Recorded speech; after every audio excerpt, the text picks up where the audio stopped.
Abandoning your child just to get them medical care, the idea seems absurd to most parents, but it is a problem we have spent weeks exposing. Tonight, Reveal investigator Rebecca Lindstrom uses something we can all relate to, the game of life, to put it into perspective.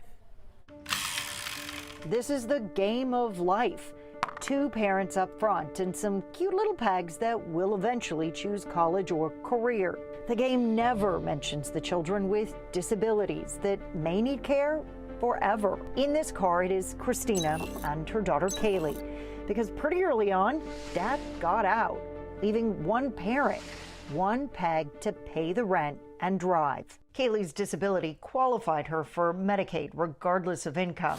She got surgery for a birth defect, therapy for developmental delays, and special accommodations at school. But as she grew into a teen with multiple diagnoses, Georgia's Medicaid plan had a tough time keeping up. And if you don't have the evaluation that says exactly what it needs to say to access that care, you're not going to get it.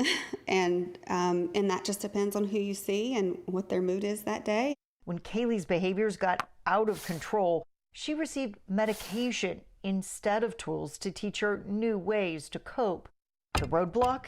Georgia traditionally only covers the service for children with autism.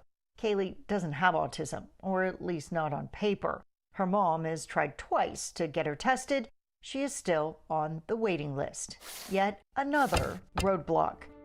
The barriers in the system mean barriers to success. Suicide attempts. She was asphyxiating, and so I just picked her up and I, dumped her in the shower, turned on the cold water, called the ambulance.